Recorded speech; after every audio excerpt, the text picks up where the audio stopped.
만약 북쪽에서 핵 미사일 발사 버튼이 눌러진다면 우리에게 주어진 생존 골든타임은 단 7분입니다. 이 7분이라는 짧은 시간 안에 탐지하고 요격하고 동시에 원점을 타격해 적의 숨통을 끊어놓지 못하면 우리가 쌓아올린 모든 번영은 한 주매제로 변할 것입니다. 이것은 영화 시나리오가 아닙니다.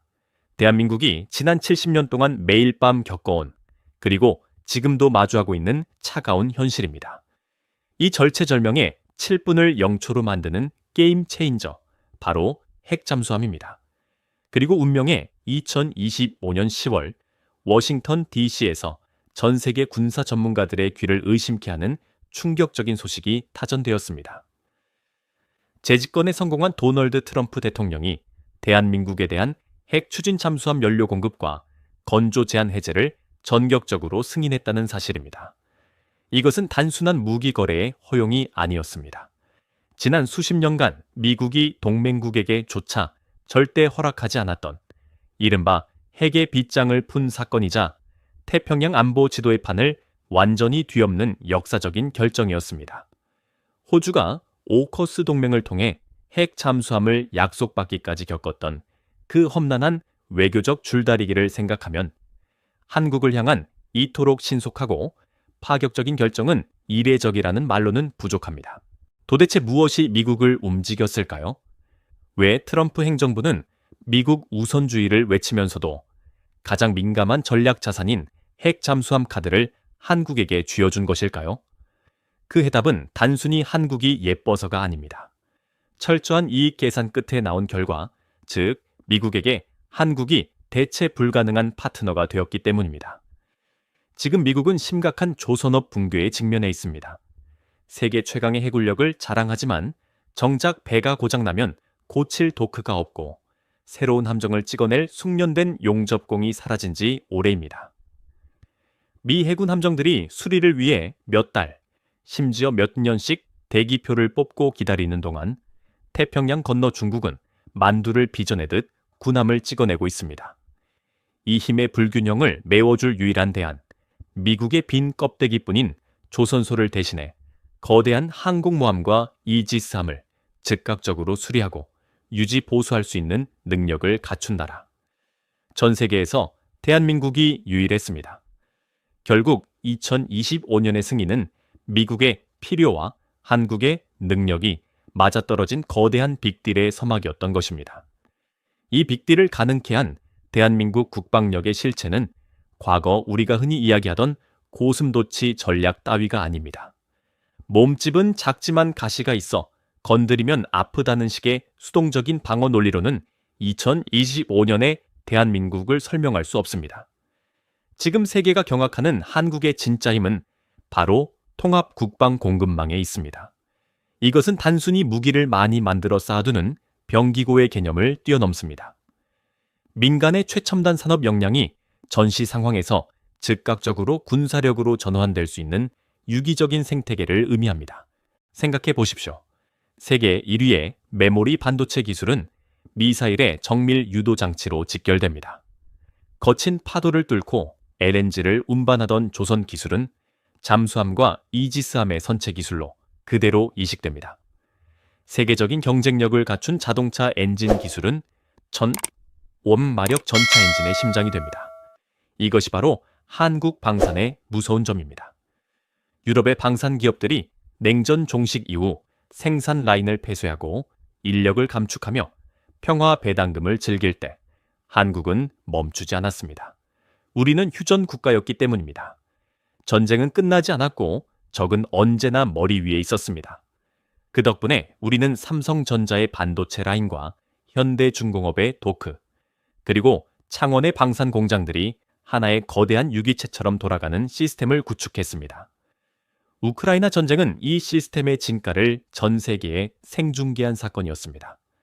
전쟁이 터지자 유럽의 나토 회원국들은 우크라이나를 돕고 싶어도 도울 무기가 없었습니다. 창고는 비어 있었고 새로 만들려고 해도 공장은 멈춰 있었습니다. 이때 폴란드를 비롯한 동유럽 국가들이 한국에 SOS를 쳤을 때 우리는 그들이 상상조차 하지 못한 속도로 화답했습니다. 계약서에 잉크가 마르기도 전에 K2 전차와 K9 자주포가 현지에 도착했습니다. 독일이 절차를 검토하겠다며 서류를 뒤적거릴 때 한국은 이미 완성된 무기를 배에 싣고 있었습니다. 이것은 기적이나 마법이 아니었습니다. 평시에는 민간 경제를 이끄는 수출 산업이 유사시에는 곧바로 전쟁 수행 능력이 되는 통합 국방 공급망이 24시간 가동되고 있었기에 가능한 일이었습니다. 이러한 공급망을 바탕으로 한국은 독자적인 저비용 억제 전략을 완성했습니다. 이것은 적보다 비싼 무기로 압도하는 것이 아니라 적이 감당할 수 없는 가성비의 화력을 투사하여 전쟁 의지 자체를 꺾어버리는 방식입니다. 과거 우리는 북한의 기형적인 기갑 전력 수적 우위에 공포를 느꼈습니다. 한국 전쟁 당시 T-34 전차를 맨몸으로 막아야 했던 트라우마는 우리 군의 DNA에 깊이 박혔습니다. 하지만 이제 상황은 역전되었습니다. 우리는 그 트라우마를 극복하기 위해 비싼 미제 무기에만 의존하는 것이 아니라 우리 땅에 맞는 그리고 우리가 감당할 수 있는 비용으로 대량 생산이 가능한 화력 체계를 구축했습니다. 그 정점에 있는 것이 바로 포방부라는 별명을 가진 한국군의 포병 전력입니다. K9 자주포는 단순한 대포가 아닙니다.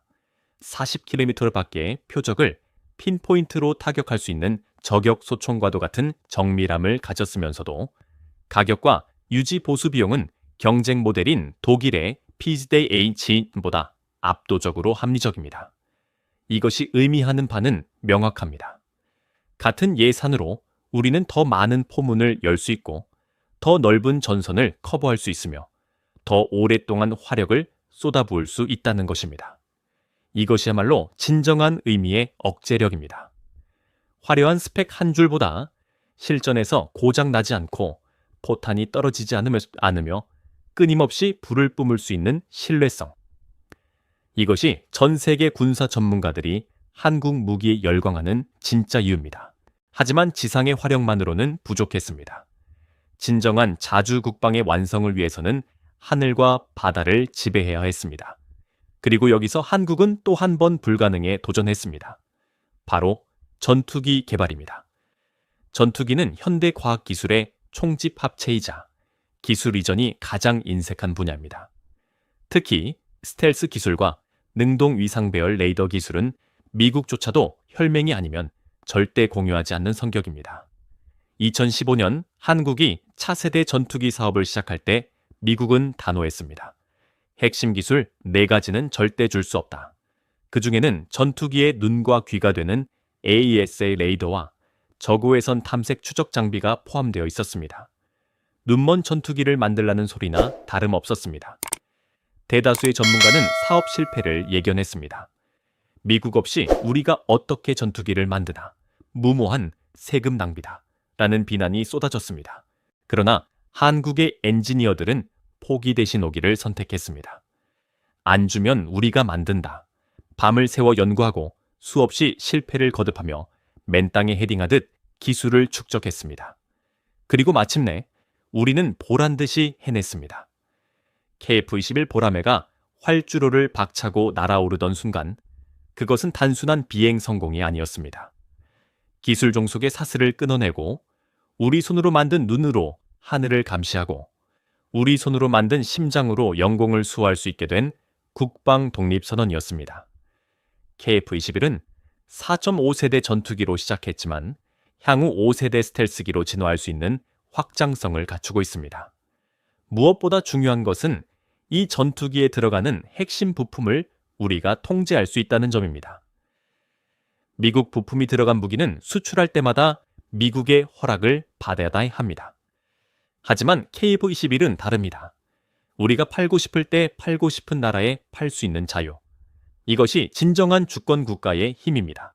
하늘에서의 독립선언이 KF-21이었다면 바다에서의 독립선언은 더 깊고 은밀한 곳에서 준비되고 있었습니다. 바로 대한민국 해군의 오랜 수권 핵추진 잠수함입니다. 앞서 말씀드린 2025년 10월 트럼프 행정부의 승인이 왜 전 세계, 특히 주변 강대국들을 경악하게 만들었는지 그 기술적, 전략적 의미를 뜯어봐야 합니다. 지금까지 대한민국 해군은 도산 안창호함과 같은 세계 최고 수준의 디젤 잠수함을 운용해 왔습니다. 3,000톤급의 거대한 덩치에 잠수함 발사 탄도미사일까지 탑재한 괴물입니다.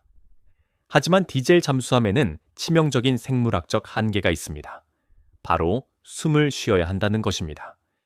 엔진을 돌려 배터리를 충전하기 위해서는 주기적으로 수면 가까이 올라와 스노클을 올려 공기를 빨아들여야 합니다. 적의 대잠 초계기가 눈에 불을 켜고 바다를 샅샅이 뒤지는 현대전에서 이 숨쉬는 시간은 곧 죽음을 의미할 수 있습니다. 아무리 조용한 잠수함이라도 물 위로 코를 내미는 순간 위치가 노출될 확률은 기하급수적으로 치솟습니다. 하지만 핵추진 잠수함은 다릅니다. 원자로라는 지칠 줄 모르는 심장을 가진 이 괴물은 공기가 필요 없습니다. 이론적으로는 식량이 떨어지지 않는 한 지구를 몇 바퀴고 돌며 물속에서 나오지 않아도 됩니다. 이것은 단순한 자망 시간의 차이가 아닙니다. 적에게 주는 공포의 질이 달라지는 것입니다. 동해 깊은 곳에 매복해 있다가 적이 방심한 순간 서해로, 남해로, 심지어 태평양 한가운데로 소리 없이 이동해 적의 심장부를 겨눌 수 있습니다. 최고 속도 또한 디젤 잠수함이 따라올 수 없는 수준입니다. 적의 잠수함을 끝까지 추격해 격침시키거나 적의 수상 함대를 따돌리고 유유히 사라질 수 있는 기동성. 이것이 바로 핵 잠수함이 심해의 유령이자 침묵의 지배자로 불리는 이유입니다. 그렇다면 왜 미국은 이 엄청난 전략 무기를 한국에 허용했을까요? 여기에는 미국의 절박한 안보 현실과 한국의 통합 국방 공급망이 맺은 두 번째 거래가 숨어 있습니다. 미국 해군은 지금 함정 수리시설 부족이라는 사상 초유의 위기를 겪고 있습니다. 미 해군성 장관이 한국의 조선소를 직접 방문해 제발 우리 배 좀 고쳐달라고 부탁할 정도입니다. 한화오션과 현대중공업은 이미 미 해군 함정의 MRO 사업을 수주하며 그 능력을 증명했습니다. 트럼프 대통령의 계산은 명확합니다. 한국이 미국의 태평양 함대를 수리하고 유지해 준다면 우리도 한국이 원하는 것을 주겠다. 그것이 바로 핵 잠수함의 연료, 농축 우라늄과 기술 협력이었던 것입니다. 이는 한미 동맹이 단순히 미국이 한국을 지켜주는 시혜적 관계에서 서로의 안보 공백을 메워주는 상호 보완적 파트너로 격상되었음을 의미합니다. 한국은 이미 준비가 되어 있었습니다. 우리는 이미 1990년대부터 소형 원자로 기술을 독자적으로 개발해왔습니다. 원자력 발전소 시공 능력은 세계 최고 수준이며 잠수함 건조 기술 또한 도산 안창호함을 통해 만렙을 찍었습니다. 연료만 공급된다면, 족쇄만 풀린다면 언제든 핵 잠수함을 건조할 수 있는 모든 퍼즐 조각을 손에 쥐고 있었던 것입니다. 이제 그 마지막 족쇄가 풀렸습니다. 전문가들은 한국형 핵 잠수함이 실전 배치되는 순간 동북아의 군사 균형은 완전히 새로운 국면을 맞이할 것이라고 예견합니다. 이것은 제2경 능력의 완성을 의미합니다. 제2경 능력이란 적이 선제 핵 공격을 감행해 우리 국토를 초토화시키더라도 어딘가 살아남은 우리의 보복 전력이 적의 본토를 잿더미로 만들 수 있는 능력을 말합니다. 북한이든 혹은 그 어떤 적대 세력이든 서울을 향해 미사일 발사 버튼을 누르려 할 때 그들은 반드시 이 생각을 해야 합니다. 지금 태평양 어딘가 깊은 바닷속에 숨어있는 한국의 핵 잠수함이 5분 뒤 평양 혹은 우리 수도 상공에 미사일비를 쏟아부을 것이다. 내가 죽으면 너도 죽는다. 이 소름 끼치는 상호 확증 파괴의 공포야말로 역설적이게도 전쟁을 막는 가장 강력한 평화의 방패가 됩니다. 주변을 둘러보십시오. 우리를 둘러싼 강대국들, 중국, 러시아, 그리고 가까운 일본까지 모두가 직간접적으로 이 능력을 보유하고 있거나 추구하고 있습니다. 중국과 러시아는 이미 수십 척의 핵 잠수함을 운용하며 서태평양을 자신들의 앞마당처럼 휘젓고 다닙니다. 일본 역시 호시탐탐 기회를 노리며 해상 자위대의 전력을 팽창시키고 있습니다. 이 거인들의 틈바구니에서 대한민국이 선택할 수 있는 길은 명확했습니다. 그저 강대국의 눈치를 보며 생존을 구걸하는 것이 아니라 그들조차 함부로 건드릴 수 없는 치명적인 비수를 품는 것. 그것이 바로 우리가 선택한 생존 방식입니다. 어떤 이들은 묻습니다. 그렇게 많은 돈을 국방비에 쏟아붓는 것이 과연 옳은가? 평화는 대화로 지켜야 하는 것 아닌가? 하지만 역사는 냉혹한 교훈을 우리에게 남겼습니다. 1910년 국권을 피탈당했을 때 1950년 탱크 한 대 없어 적의 궤도 밑에 수류탄을 들고 뛰어들어야 했을 때 우리에게 부족했던 것은 대화의 의지가 아니라 힘이었습니다.